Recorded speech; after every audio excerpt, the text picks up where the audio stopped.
Despite all the battlefield advances, fighting vehicles remain at risk from a multiplicity of weapons. From RPGs to anti-tank guided missiles, the threats abound.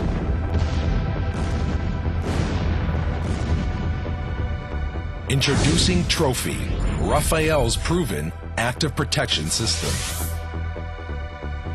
Combining smart detection and advanced hard kill technologies, Trophy creates an impenetrable shield around fighting vehicles. As rockets or missiles enter Trophy's radar layer, the system detects, tracks, and classifies them, activating its hard kill mechanism only if the vehicle is about to be hit. Trophy neutralizes what were once fatal threats, leaving them in harmless scattered pieces or detonating them in midair with almost no residual effect. As seen in this live field test, Trophy maintains full kill performance even while on the move. Providing 360-degree protection with high elevation coverage, Trophy counters simultaneous missile attack from either one or more directions.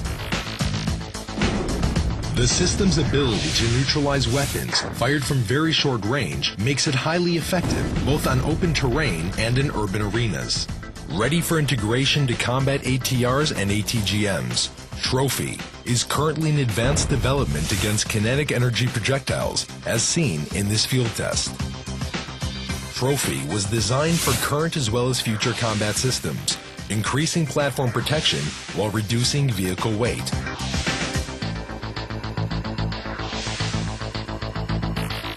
Developed in Rafael's advanced laboratories, Trophy has been proved during rigorous end-to-end field testing.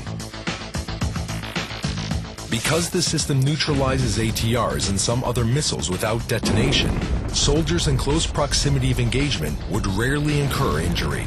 In the case of missile detonation, field tests showed that Trophy's probability of causing injury to flanking infantry or platform crews is on average less than 1%. 360-degree protection, high elevation coverage, neutralizes threats fired from short range, neutralizes simultaneous threats, reduces platform weight, minimal collateral damage, applicable for multiple platforms, high kill probability while static and in motion.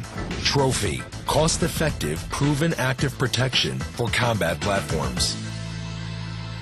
ここでトロフィーっていうのが出てくるんですけれど、戦車の周りにこういう感じで360度の、フィールドを持ちます。レーダーの、射程ということですね。でレーダーで見つけたこういうロケット弾をこの機銃の射程のギリギリのその境界で壊してしまおうという。ただしこのトロフィーシステムには、爆破することはできるんですけれど、外からやってくるミサイルの、運動を止めることは不可能なんですよ。ですから弾自体は向かっていきますけれど、その火薬の部分はそこで叩くことができるんじゃないかというふうにして、イスラエルが米国向けにこれを売ろうとしてます。これはFOX テレビなんです。先ほどと一緒でちょっと不鮮明ですけれど、タンクの周りを覆ってその射程のところで、ロケット弾を撃ち落とそうというシステムを紹介しています。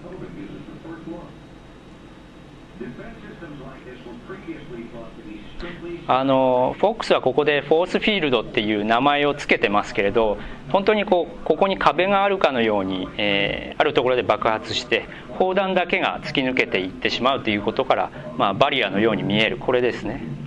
まず最初にテスラの世界システムというのがありまして、テスラが何を考えていたかというと、これはニコラ・テスラ、磁力の開発者、磁力の単位の開発者ですけれど、いろんな研究を1890年代から1900年代初頭にかかるまでかなり研究してまして、飛行機や船が電気タワー、これですね、タワーの電場の中に入るとそこに高エネルギーの電子が流れて、侵入者を撃退するというシステムがあります。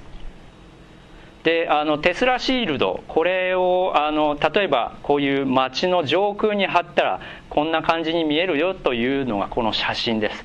実際これが本当にテスラシールドか単なるこの夕日を浴びてる虹なのか、これはちょっとわからないんですけれど、例えばアメリカからこうミサイルをこう撃ってきたら、ロシアがそういう装置を持ってここにテスラシールドでバリアを設けたり、バリアのようなそのプラズマのボールを大気圏外に作ったりということでミサイルを防衛できるよというシステムの話です。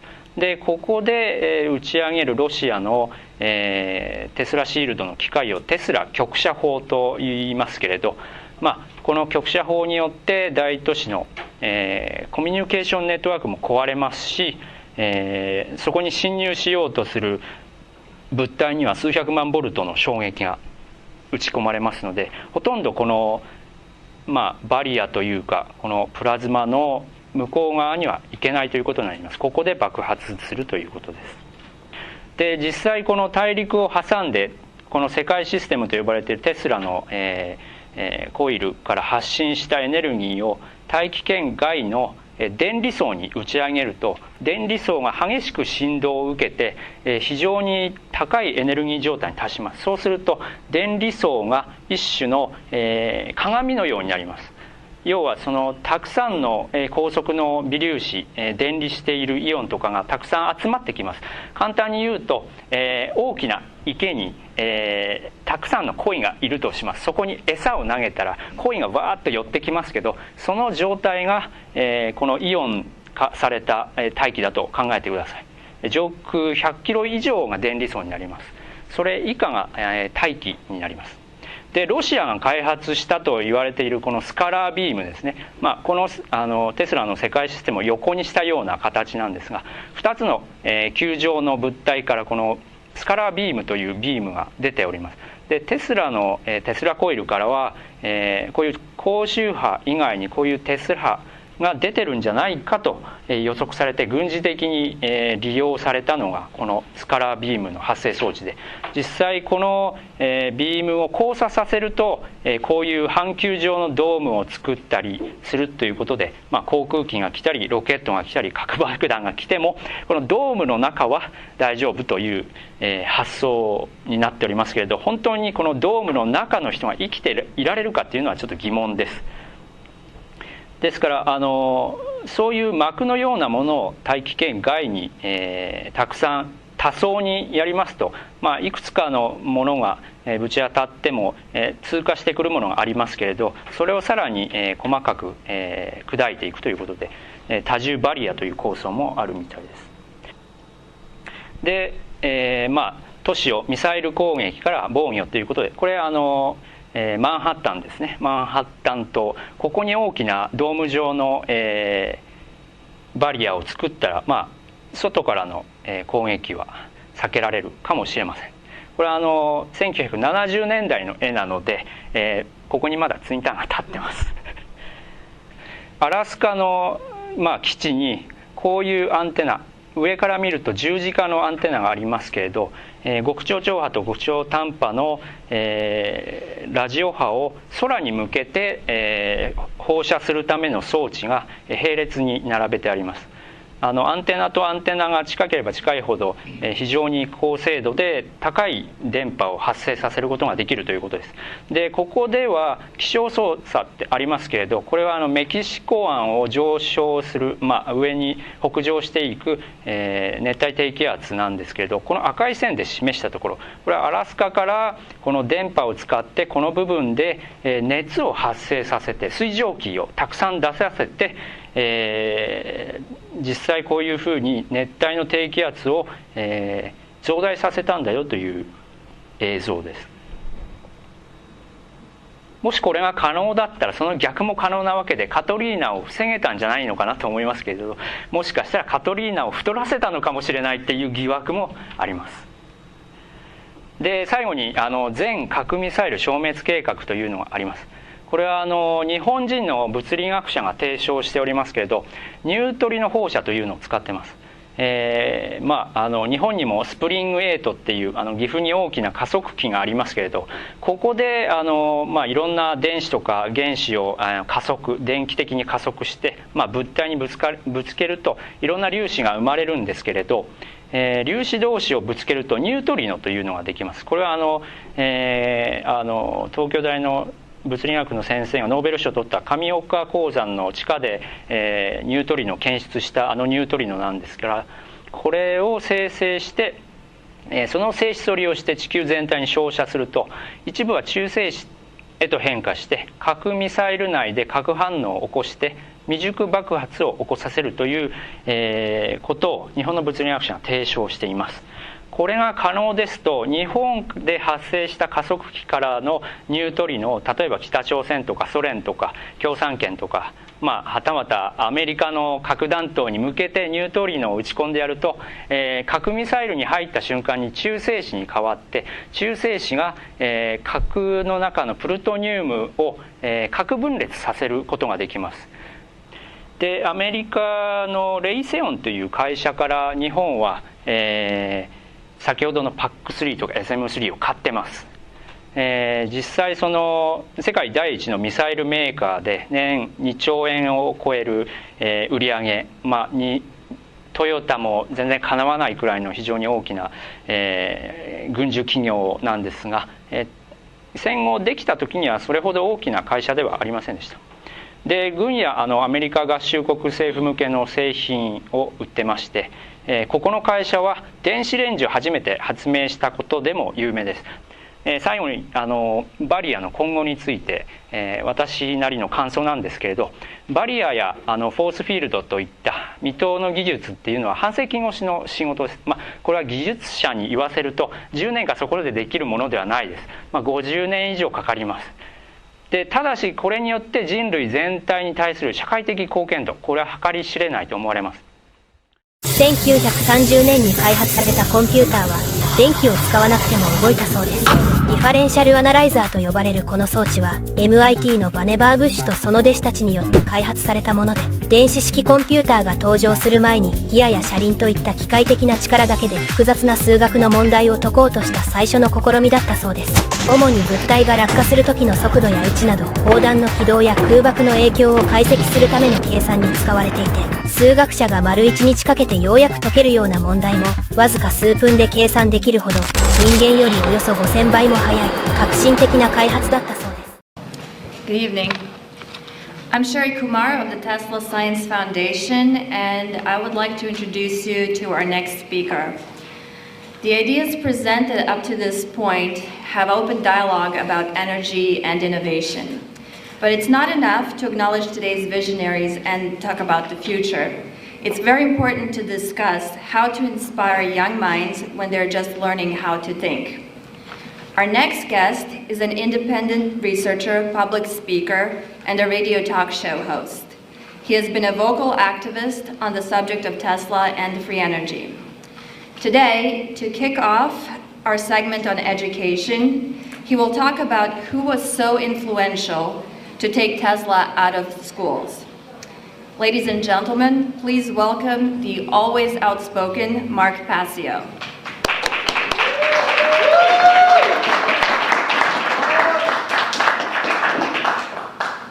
Thank you so much, everyone, for being here today. And I want to thank Nick Lonchar and the Tesla Science Foundation for inviting me to speak here today. I'm going to get up here and say the things that no one else will say. So get ready.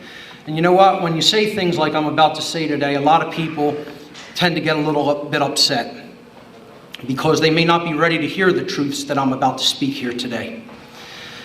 Well, ask anybody who knows me and they'll tell you I'm going to say them anyway. So let's get started.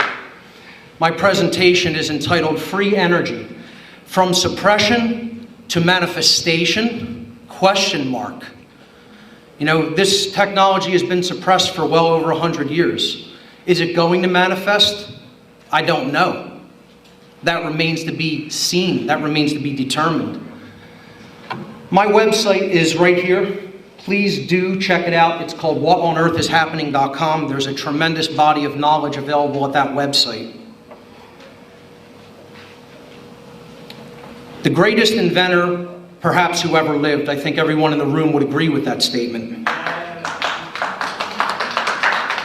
But some of the questions we don't usually get into is, how was it even possible at all for the name of the greatest inventor who ever lived to be historically marginalized? How was that even possible to do? Okay? Another question I'm going to attempt to answer is, who would have been so influential and powerful that they could have accomplished this? Okay? And then, of course, why was this done? I think we all have kind of a pretty good idea of this question. Why was it done? And then in the second half of the presentation, I'm going to talk about what is going to be required on the part of humanity. What are we going to need to change within ourselves, within our own psychological makeup, within our own spirituality, if we're ever going to realize the most visionary technologies which Tesla planned to implement? And again, some people may not like what they're about to hear. This slide that I'm going to build here may be the most important slide you will ever see in any presentation. I call it How Our Reality is Built. It's a truth discovery methodology. Down here, you have knowledge. This block represents available information, which constitutes potential knowledge that may be gathered, processed, understood, and then acted upon by individuals in our society. On top of that knowledge, or again, over here you'll see I've put or lack thereof, okay, knowledge or ignorance, okay, you have an understanding of that information, again, or lack thereof. These are the decision-making processes that each one of us uses, and they are dependent upon the knowledge that we either have or do not have. So these processes take place in the human mind and are chosen by each individual based upon the available information that they take into themselves. Above that, something happens externally. Okay? We put our knowledge and our decision-making processes into action in the world through our behavior. Okay? And that I call wisdom or lack thereof. Okay? So each individual's behavior is based upon the quality of their decision-making processes, which again in turn are based upon the quality of their available information that they've taken into themselves. This three-step process, okay, was in the ancient world referred to as the trivium. That's a Latin term. It means the three ways, the three methods. It's a threefold process of truth discovery. And it's been eradicated from the modern world. Eradicated. Okay? Real education in the past taught the trivium methodology. Now, so-called educators don't even know the trivium at all. They've never even heard of it. Okay? So, what happens above that? After human behavior, we get the result, right? We get what actually manifests in reality. So that's the generated result. The conclusion, the manifestation. It's what happens. It's what occurs in our world. Okay? The quality of the condition which manifests in any given society is going to be based upon the aggregate quality of behavior within that society. That determines what our world is like. All right? Now, if you were of a mindset, just let's say, so to speak, to try to control that outcome, what level would you want to control things from? So, here's how to control reality. If you're of that mindset, and there are many people who are you going to try to control it from the level of manifestation? Well, I think that's pretty impossible, right? Because it's already occurred. It already manifested. You're not going to control it from that level, so we could take that out of the equation.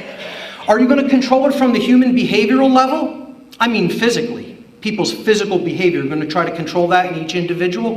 Well, you could, but that's called overt control. And people see that pretty readily, right? And they'll rebel against that pretty quickly because they'll know they're under control.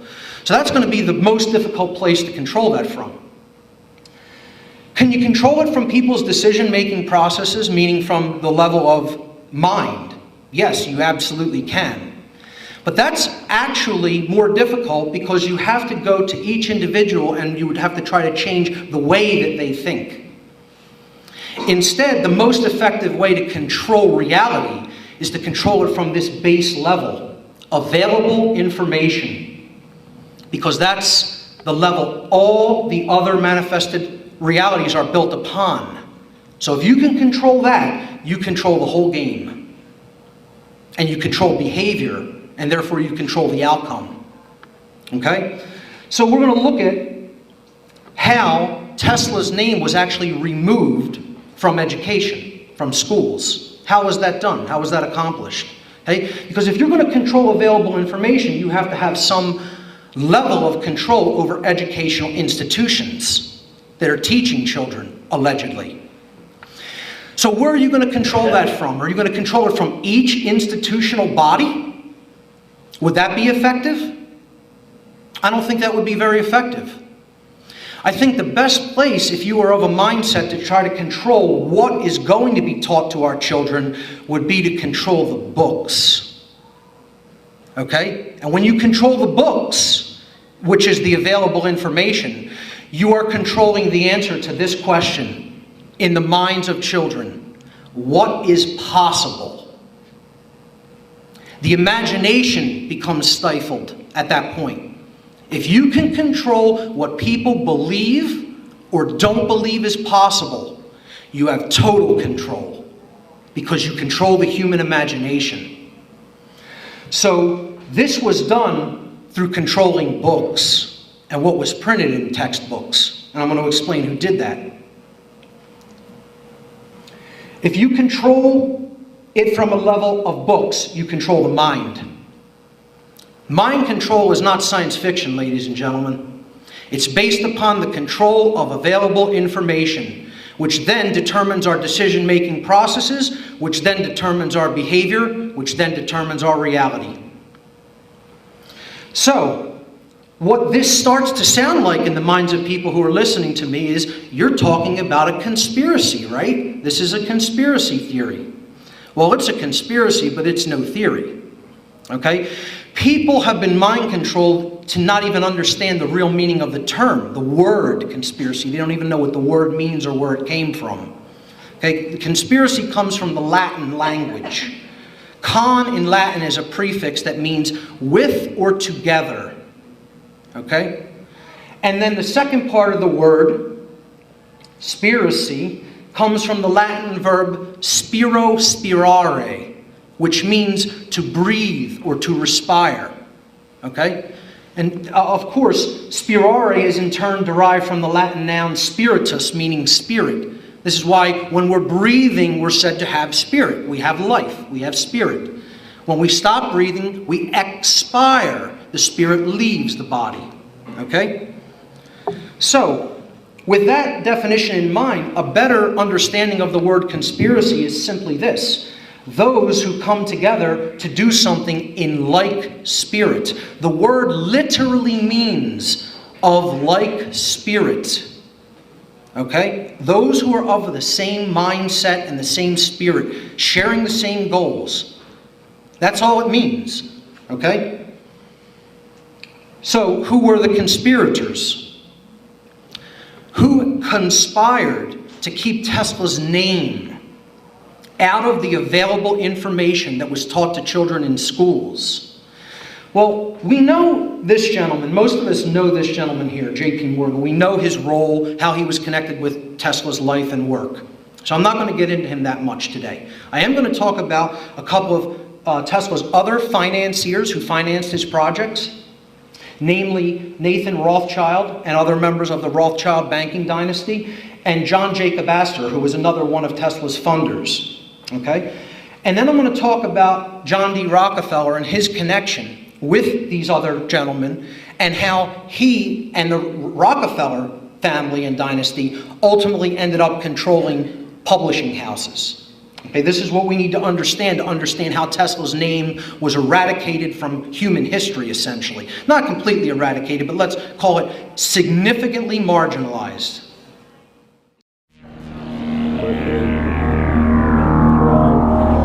I'm glad that I could speak with you, my friend. Now all systems to Don't know if I'll get the chance We'll be looking for the engine start sequence at the 8.9 second mark in the countdown.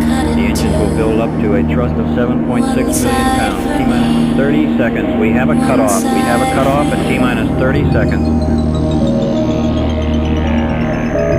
We're standing by at T-minus 30 second mark. We'll bring word to you just as soon as we get it. We have a cutoff at T-minus 30 seconds. Automobiles and dirty telephones.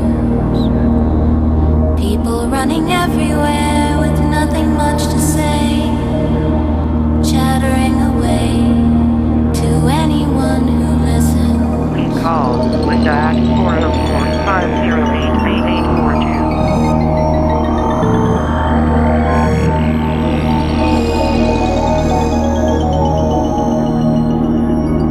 If only we could sit and have a drink, you and me, and talk about the benefits of living in the sea.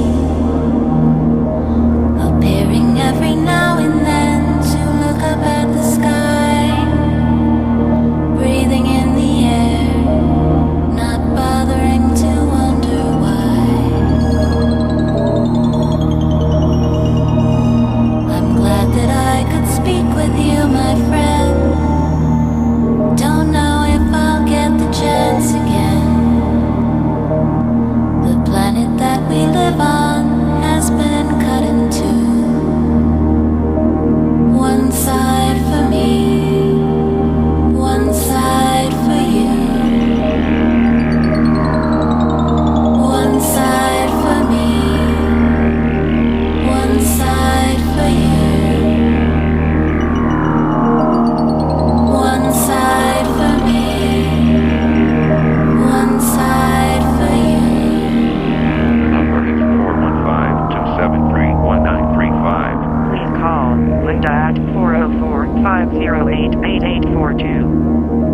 The number is 415-273-1935.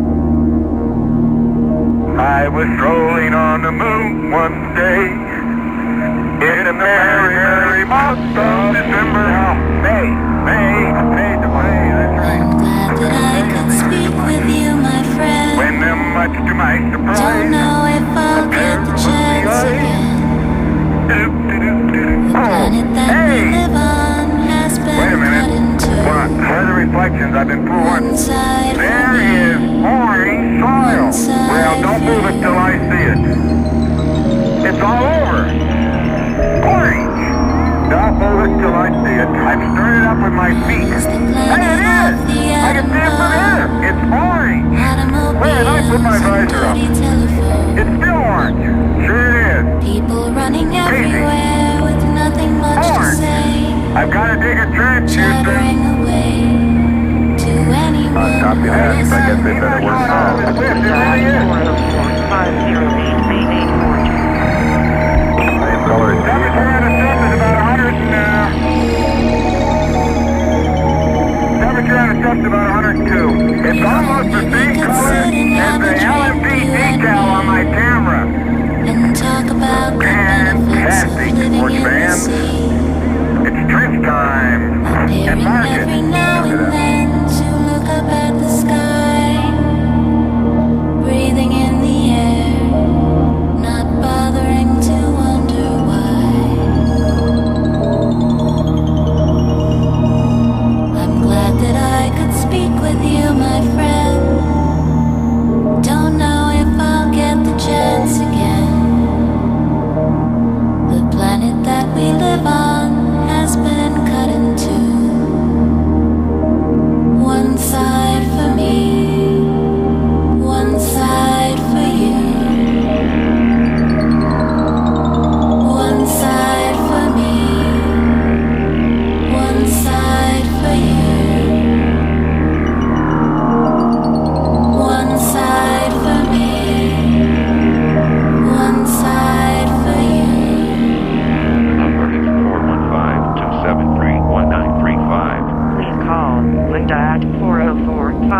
088842. The number is 415. Before we 1935. close out our EVA, we understand that there are I'm glad that I could speak with you, my young friend. people in Don't Houston know today if I'll get the chance who have been again. effectively touring our country, The planet that young we people live from countries all on over has the been world, cut into effectively touring our country. one side for me, Had the opportunity to watch one the side for you.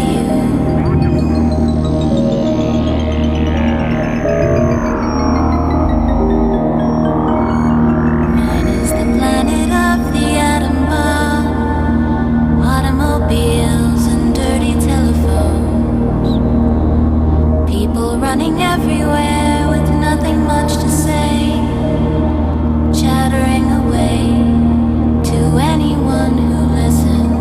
Call Linda at 404-508-8842. take me and left them from the surface back home for some time to come, but we If believe not only too we long could in the sit future. and have a drink, you I'd like and to just me, what I believe and talk history will about the record. benefits of living in the sea, America's challenge of today appearing every now and then to look up at the sky, breathing in and the if we air, leave not the moon bothering into to our wonder why. we leave as we came, and God willing as we shall return. I'm glad that I could speak with you, my friend. And hope. Don't know if I'll get the chance again. Godspeed the crew of Apollo The 17. planet that we live on has been cut in two. One side for me.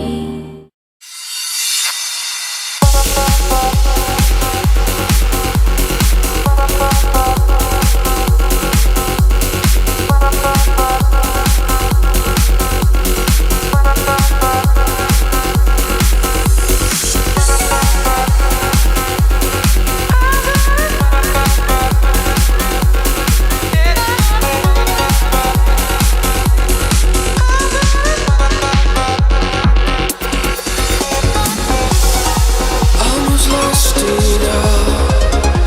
I'm walking down a lonely road, but I'll never fall, 'cause it is you that holds me close. You got me to a place that I can call my home. You'll be there too, and you'll never let me go. Now the time has come to give up everything you know for a brand new start. So there are 45,000 transmit-receive modules, and this antenna can detect an object the size of a baseball at a range of 2,500 miles. That is why I say this thing can project all that power into a pinpoint beam, totally computer-controlled. The dome is 120-foot diameter. The power source is 3.6 megawatt generators for a total of almost 22 megawatts. And this HARP platform has a tow ship to move it around, so that 22 megawatts is not actually designed to go into the engines. That is designed to go into the transmitter unit. Other U.S. Navy ships have powerful microwave transmitters. This is the U.S. Navy ship Howard O. Lorenzen. It looks small, but it's actually 534 feet long. Each phased array, the boxes on the top of the deck, is a phased array transmitter, synthetic aperture radar, whatever you want to call it, weighs 250 tons, and there's a crew of 88 on board. This is a gigantic ionospheric heater again.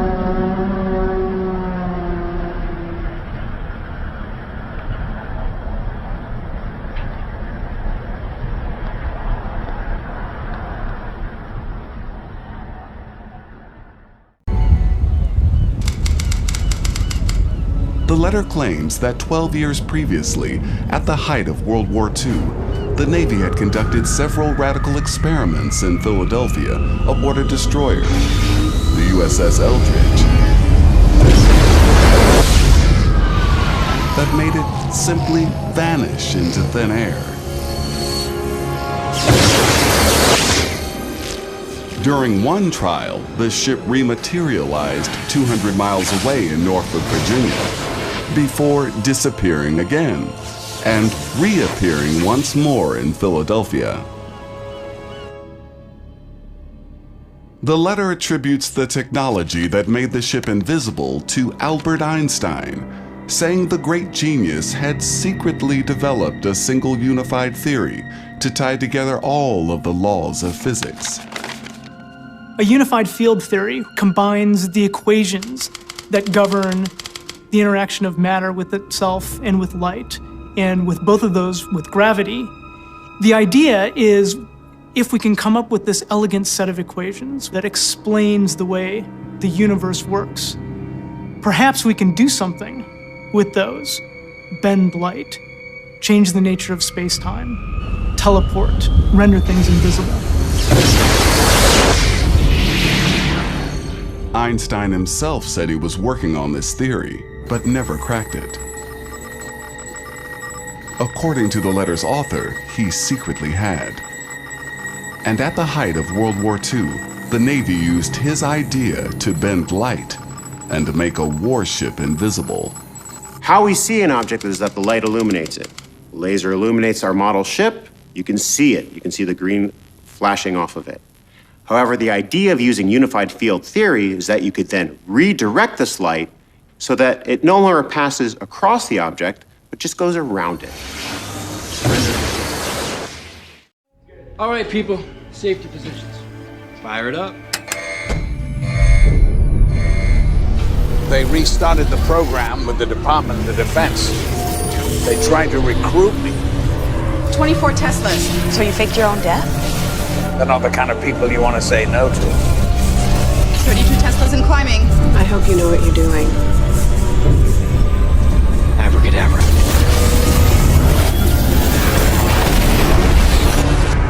There is a World War II destroyer on the runway. USS Eldridge. The Eldridge is back.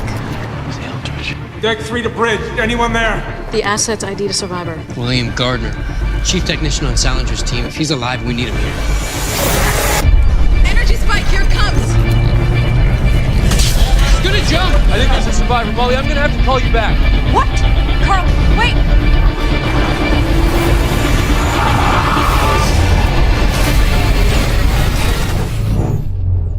When I couldn't bring you back, I knew I'd made a terrible mistake.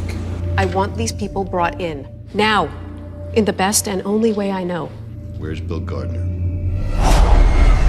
We've got a big problem. Go! We altered the timeline. We have to fix it. You're the only one who can shut it down. Here we go.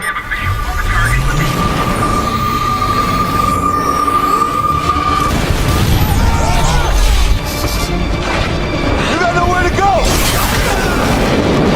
Get down! I don't shoot this down, we're all gonna die! As long as that includes you. 40 Teslas, almost here.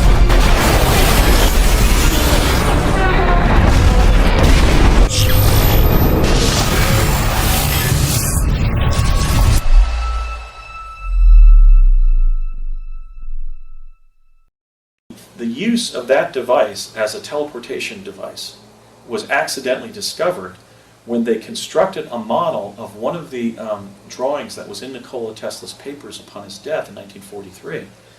And it just said Tesla Energetic Array, or Energetic Array in his original documents. And they didn't know at first that it was a teleportation device, a teleporter. They set it up there in that room in Curtiss-Wright, and what I was told is that a technician walked through the energy field to retrieve a screwdriver on a workbench in the lab, and he suddenly disappeared, so that his supervisor thought he had been disintegrated by this Tesla device.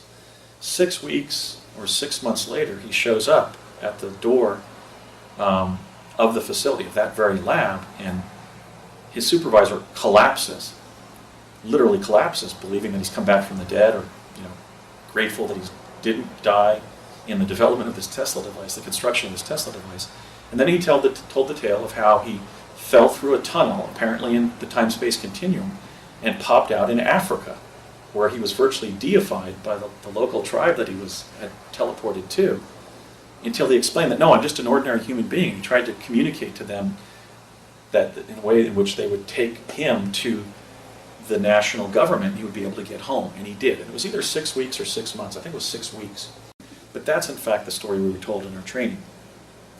So they realized that this Tesla device, in Tesla's original papers, that had actually been seized by the War Department, kept in the National Archives under the Alien Property Act in '44, and then forwarded to Los Alamos when the Manhattan Project physicists began gathering there to build the atomic bomb. They thought, well, let's send Tesla's paperwork to the physicists in the world who can make the most sense of them. So ultimately they were sent to Los Alamos when the Los Alamos Scientific Laboratory was being started to build the atomic bomb, and that's where they remain to this day. Project Pegasus, quote-unquote, owed its greatest debt of gratitude to Nikola Tesla. We did use some reverse engineering from downed extraterrestrial craft. We were given some technology by the ET groups that we were in liaison with during these years, but there's no question that time travel is the accomplishment of our species in this planetary context. It wasn't all reverse engineering. In the front of the room were two gray parenthesis-shaped objects that look sort of just like if you put your fingers on like this, sort of like, closing parentheses. They were built into their bases, kind of like high-end stereo speakers, and they were about 8 feet high and about 10 feet apart on the floor of the lab there. And on the left boom, there was a technician sitting at a video console with a keyboard. And on the right side, the boom was plugged into a power outlet on the wall that was about the size of the power you would need to power a small-sized industrial piece of equipment, like an industrial lathe or drill press. And my dad had the technician turn on the device. And what I saw was essentially energy that was radiating between the two booms of the device, like water falling in a public sculpture. And then my dad had me go up towards the device, and it looked like raster on a TV set. And there were little squiggles at 3-inch intervals coming out of portals of light, sort of light lime green portals of light, sort of with these bluish green squiggles that were... Quantum jumping does not mean jumping out of your body and randomly waking up in another world on another planet.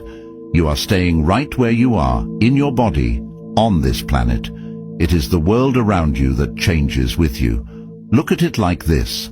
The wealthy and the poor are living in the same society on the same planet, and still, they are experiencing two completely different worlds at the same time. These different worlds are one, existing at the same time. There are multiple realities available to you at all times. Everything is energy. Everything vibrates. You are not able to see those frequencies, but your mind has the ability to pick up on those frequencies. That is why you can think of your desired reality. It is already existing in another dimension. These dimensions are coexisting at the same time.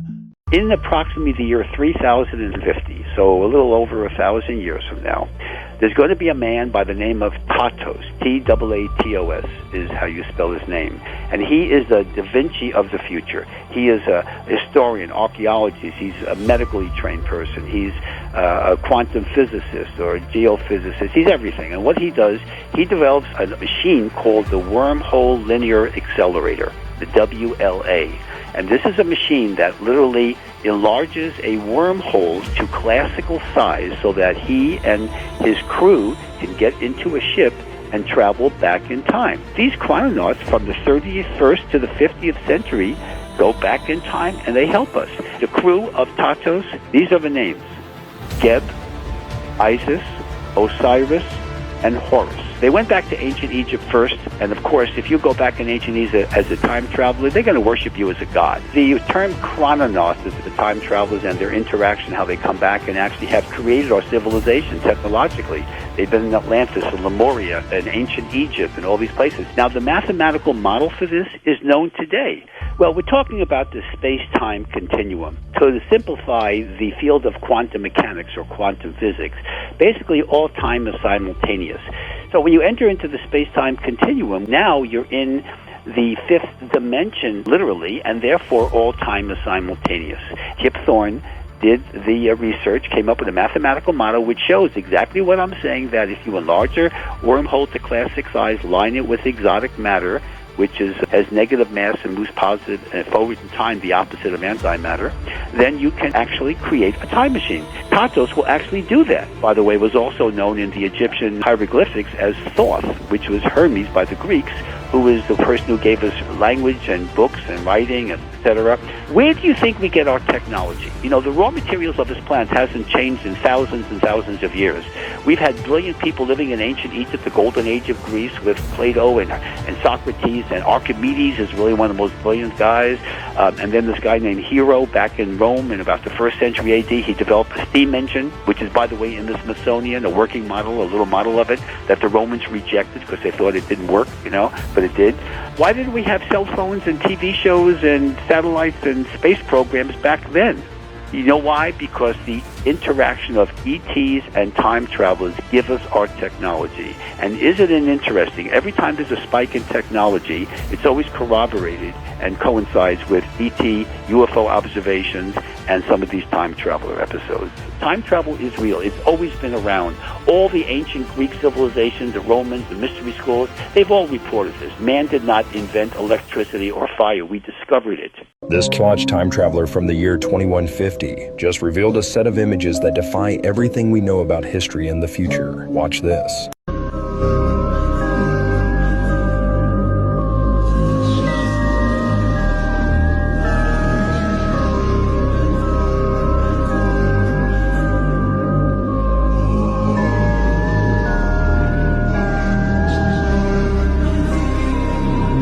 Because if these images are real, then time travel isn't science fiction. It's already happening. And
Te están ocultando esto. ¿Sabías que podríamos estar viviendo una gran mentira? Durante años hemos creído que la Tierra tiene solo 8 continentes. Sin embargo, recientes investigaciones sugieren que esto es solo una pequeña parte de la verdad. La Antártida podría ser mucho más que un simple continente helado. Algunos creen que es una gigantesca muralla que nos oculta otros continentes. Imagina esto. La Antártida. Podrían existir hasta 20 continentes desconocidos. Estos no son simples tierras vacías. Podrían estar habitados por sociedades hiperavanzadas, con tecnologías que nunca hemos visto. ¿Por qué no sabemos de ellos? Si compartes este video te revelaré más detalles. Mapas antiguos y relatos históricos sugieren la existencia de estas tierras ocultas. Curiosidades anómalas. Se dice que los gobiernos del mundo, junto con las élites, nos mantienen en la oscuridad, utilizando a los 8 continentes que conocemos, como una granja de energía y dinero. ¿Te has preguntado por qué tantos militares protegen la Antártida, que nos están ocultando realmente? No te enfoques solo en si la Tierra es plana o redonda. La verdadera pregunta es, ¿qué hay más allá de lo que nos muestran? There was a real-life Truman Show in the 50s. Watch this. This was the real-life Truman Show. During the 1950s, a man named Chad Powers was a TV producer who had his own show called Sunnyville, where he played a fictional mayor in a fake town. The whole town was made up of 30,000 actors with only 5 residents, not knowing it was fake, and that they were secretly being filmed on a TV show. The creepy part about the show was that all 5 contestants were put on the show unknowingly. They were all put into medically induced comas and flown out to Antarctica, where the show was being filmed in a 250 square mile metal dome. Everything inside the town was fake or imported from other parts of the world. Chad controlled everything in the town, from the people to even the weather.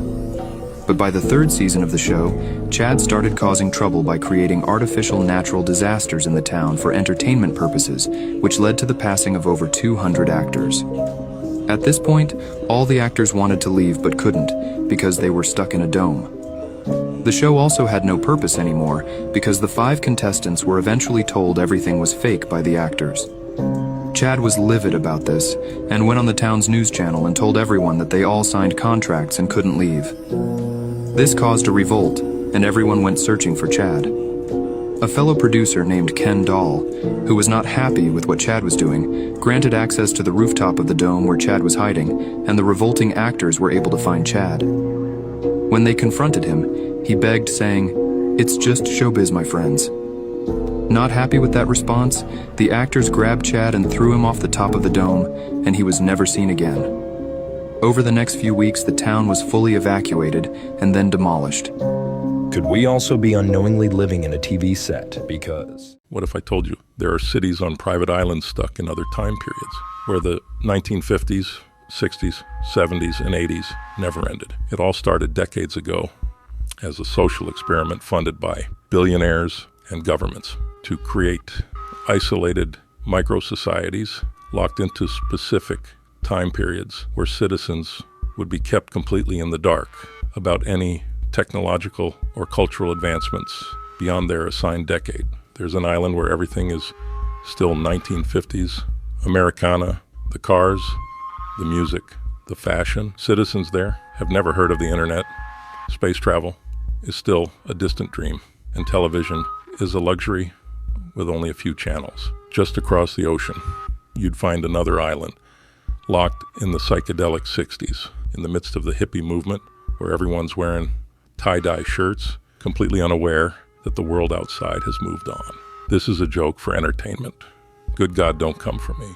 If I told you that time zones aren't just about keeping track of time, and that they were created as part of a secret global experiment for psychological manipulation and control. Time zones were invented not for convenience, but to keep different regions of the world in mental separation, creating artificial divisions that affect how we think and feel. Back in the late 1800s, when time zones were first standardized, powerful officials and early industrial moguls realized that people's energy, productivity, and even emotions were highly sensitive to synchronization with the natural rhythms of the day.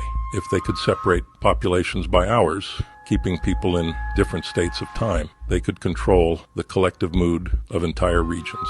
For instance, some time zones are intentionally kept out of sync with their true solar time, causing low-level psychological dissonance. People in different zones feel subtly disconnected, mentally isolated from each other. even if they don't realize it. The ultimate effect, a world population that can never truly unite or synchronize. This is a joke for entertainment. Good God, don't come for me. Mobility, as we know it, may be on the brink of an unprecedented revolution. Currently, our vehicles rely on engines and batteries to move, constantly facing the challenges of friction and gravity, which consume a large part of the energy. However, Japan has presented an innovative solution that could change the game: magnetic levitation for cars. A team of researchers from the Quantum Machines Unit at the Okinawa Institute of Science and Technology, OAST, has developed a track that allows magnetic levitation without the need for constant external energy. This technological advancement promises to eliminate the dependence on batteries and engines in transportation, at least during vehicle movement. For a car to float over the surface of this track, energy is only needed at the start to generate the initial magnetic field. Once created, the magnetic field keeps the car levitating, allowing it to move without the need for additional energy. Magnetic levitation, or maglev, causes objects like cars to levitate a few centimeters above a special track. This phenomenon eliminates friction, allowing vehicles to move without the need for batteries, engines, or other mechanical or electrical propulsion systems. For this, cars must be constructed with diamagnetic materials. The magnets located along the track generate an intense magnetic field that makes the car float. The energy required to create this magnetic field is needed only at the start, allowing efficient and continuous movement without further energy consumption. A well-known example of the application of magnetic levitation is the maglev train, which uses powerful superconducting electromagnets to propel itself without engines or batteries. However, these trains need a constant energy source to maintain the magnetic field. In contrast, OIST's innovation improves this method by requiring energy only to start the levitation process. Scientists used powdered graphite, a crystallized carbon material mixed with wax, to create a paste that converts into a plate. Under this plate, several magnets are arranged in a continuous grid, producing a magnetic field strong enough to achieve levitation. This advance suggests a future where transportation is more efficient, eliminating friction and improving mobility without relying on batteries or engines. Although promising, the experimental prototype of this technology still faces several challenges before being implemented on a large scale. First, it is necessary to reduce kinetic energy at the surface level to allow movement into the quantum domain to cool down. This reduction is crucial to increasing self-sufficiency and sensitivity at larger scales. Another significant challenge is vortex damping. Oscillating systems tend to lose energy due to external forces over time. For magnetic levitation, this means finding a way to prevent graphite immersed in a magnetic field from losing energy, and thus its ability to keep the car floating. If these obstacles are overcome, magnetic levitation could mark the end of engines and batteries in cars. Eliminating friction and gravity as barriers to movement promises unprecedented efficiency. This advance would not only change the way we move, but also have a significant impact on sustainability and global energy consumption. The introduction of magnetic levitation for cars by Japan invites us to reflect on the dizzying technological advancement we are experiencing. In just a few decades, we have seen how automobiles have evolved from internal combustion engines to electric vehicles, and now we are on the verge of an even more radical revolution that could make both obsolete. This pace of innovation amazes us and sometimes overwhelms us. Technology advances at a speed that challenges our ability to adapt. What seems like science fiction today may be a daily reality tomorrow. Magnetic levitation, an idea once confined to the pages of futuristic novels, is now about to transform the way we move around the world. And this is just one example among many. The fact that we can imagine a future where cars float without friction and move without constant energy reminds us that there are no limits to human innovation. However, it also raises important questions about how we adapt to these changes. Are we prepared for a world where technologies change so rapidly? How will this affect our lives, our cities, and our environment? In this context, it is crucial to approach the future with a mix of enthusiasm and caution. We must foster innovation while being prepared to manage the changes it brings. Magnetic levitation for cars offers an exciting vision of what the future of transportation might be, but it is only one piece of the puzzle of technological evolution. Ultimately, the speed at which technology advances reminds us that we are living in an era of unprecedented possibilities. We must seize these opportunities to create a more efficient, sustainable, and connected world, ensuring that each step forward benefits humanity as a whole. The race to the future does not stop, and our challenge is to keep pace, ready to adapt and thrive in a constantly changing world. Do you believe this technology could replace current batteries and engines? I hope you enjoyed this content.